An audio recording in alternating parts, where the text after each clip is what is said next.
Hello adventurers, and welcome to my channel. This is Soloist Adventure, and today we are going to learn how to play Crypts of Obscurum. So Crypts of Obscurum is a dungeon crawling type of a game book tabletop RPG. It is meant for 1 to 3 players, and it's a typical dungeon crawler in the sense where you have character classes with backgrounds, you explore the dungeon and get weapons, you'll encounter various types of monsters, etc., and bosses too at the end. And so when we look in here, as you can see, there's really cool art throughout the book, but we'll start with the introduction. Also, side note, this is a messed up copy. I actually got a faulty product, but no worries, they were able to give me back some credit. But just a FYI, if you are buying through DriveThruRPG, they have been really good though. They have really good customer service, but just letting you know that this is the hard copy. I've seen people use the soft cover, and that one seems to be good, so I recommend that version instead. But anyways, so for this one, what you need to play this game are character sheets.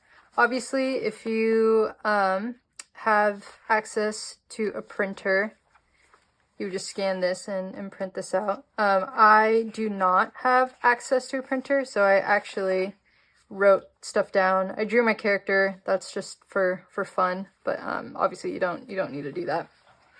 So you would need your character sheets, writing utensils. I'll be kind of going back and forth between a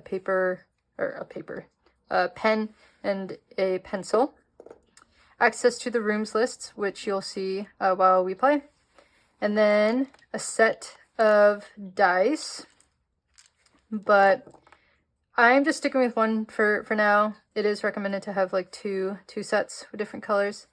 And then, of course, this will be representing your dungeon. So you'll need a standard playing card deck.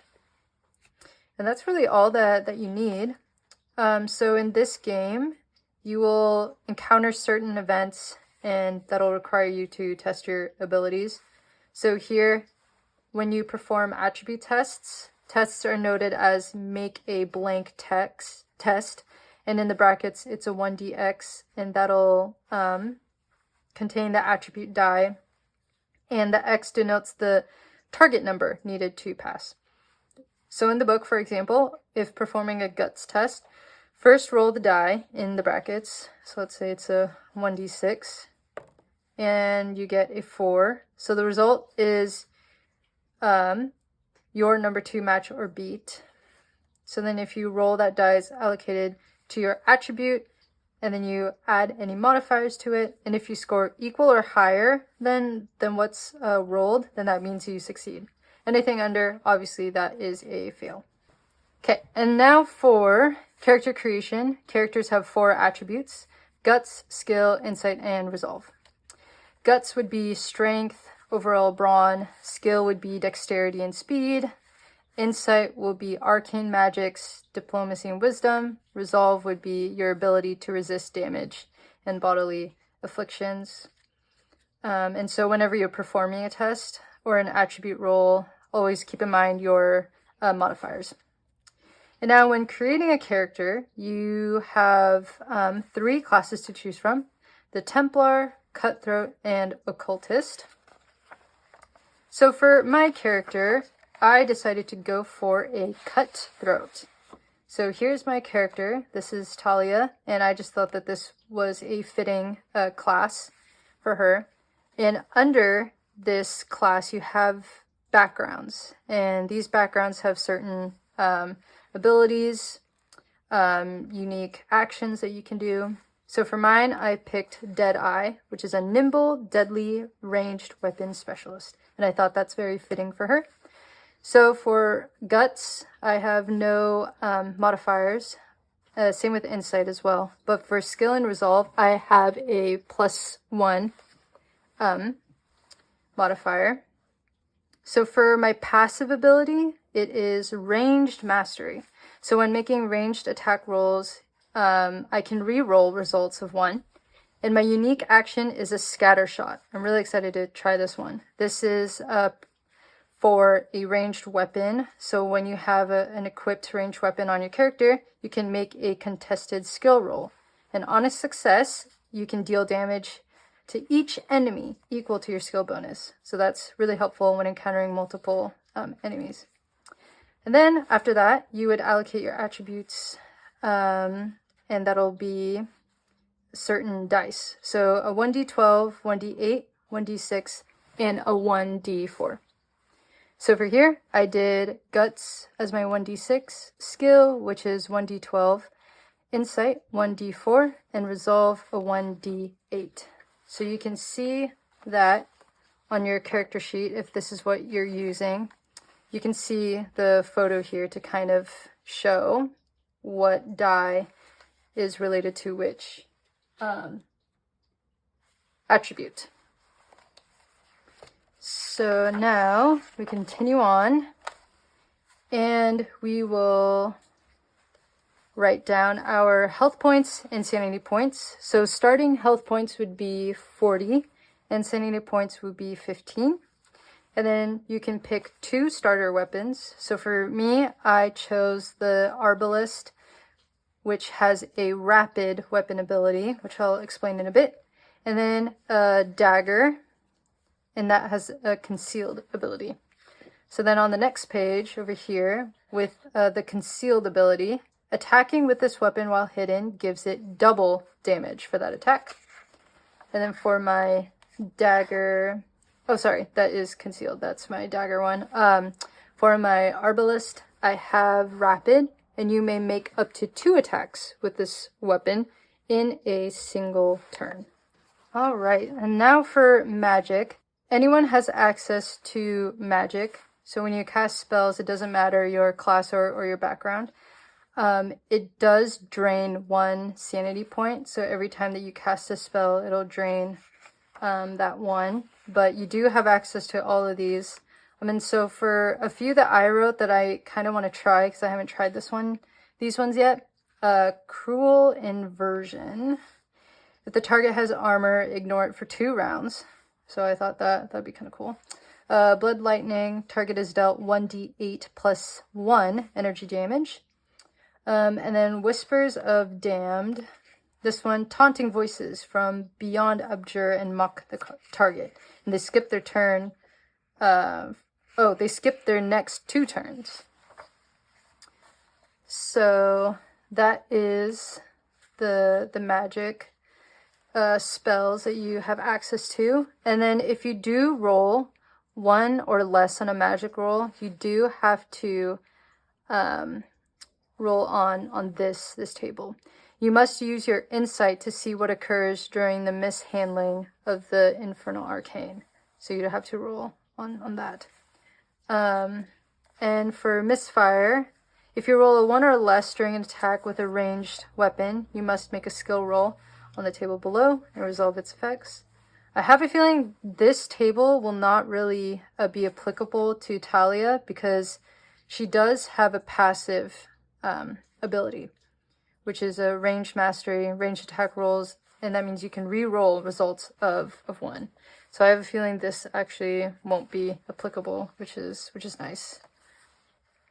I could be wrong. Obviously, if that is wrong, please correct me. And then now for the sanity check, there are going to be certain events that'll happen throughout your exploration of the dungeon. And so if you're told to do a sanity check, you roll on the sanity table. Invoke action, invocation table. And then items and loots, these are the tables that you'll be rolling on. And then the alchemist brew table, and the legendary weapon generator. I still haven't had a chance to roll on this table. I really hope to in this time around. And then now for combat. combat seems to be pretty simple. It's organized like this. The start of the round, player and ally turns, enemy turns, and then the end of round. So it's pretty straightforward that way. Let me see. I guess I'll explain it really quick. So the start of each round is often a quick phase. If an effect instructs you to do something at the start of the round, then it will trigger at this point. The second phase is where players may perform their action on their turn, in any order they desire. If you have a non-player ally, you also decide whether their actions are performed. If any player is lethargic, they instead must skip this phase and take their turn after the enemy has completed theirs. So that's something to keep in mind. When a player makes an action that has no target, you will often need to make a contested test. So to make one, choose the enemy with the highest combat value. For example, if you're facing two enemies, one with a 1d6 and then the other one with a 1d8, all contested rolls are made against the 1d8 until it is vanquished. If targeting an enemy instead, the difficulty uses their respective CV. Third phase is when all the enemy combatants will perform their actions. So if multiple enemies are present, then resolve them in order of least current health points to greatest current health points. In the event of any ties, the players choose which goes first. On an enemy's turn, simply roll the die indicated on their combat value and resolve the effect present on their stat block.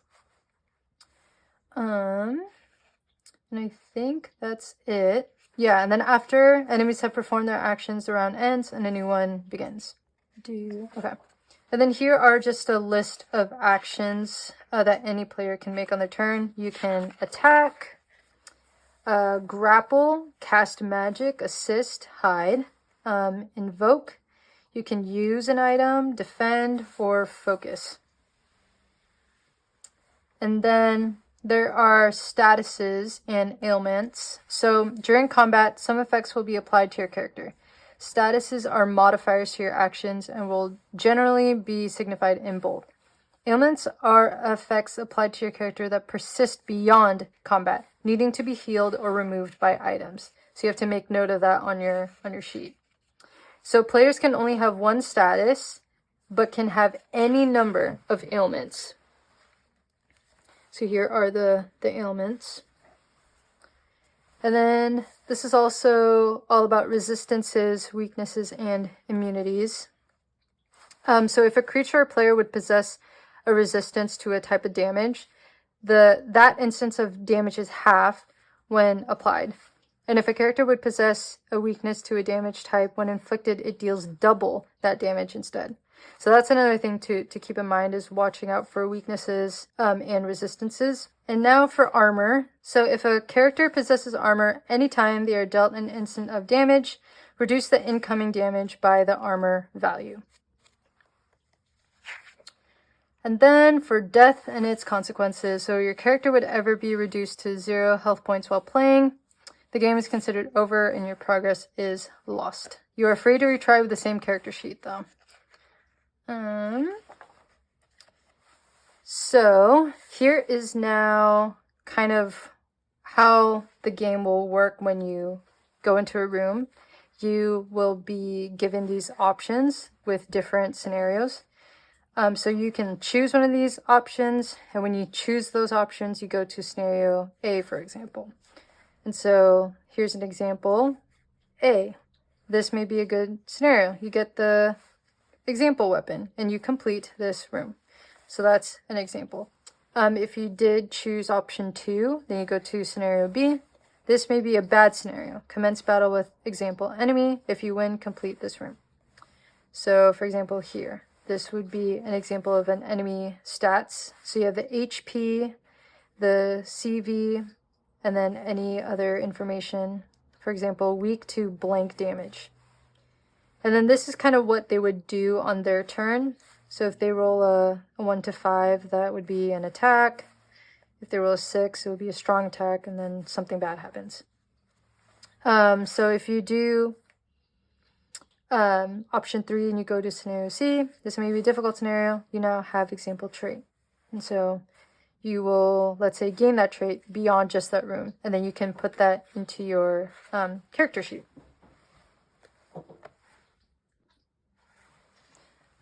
All right, and then now for the dungeon layout. This is really cool because I've never actually played a dungeon crawler that has this type of mechanic.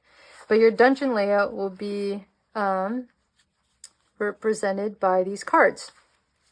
So you do have to organize this by getting rid of jokers and then separating aces here. So getting rid of jokers, separating aces. There we go. All right, so you have your aces separate from your standard deck.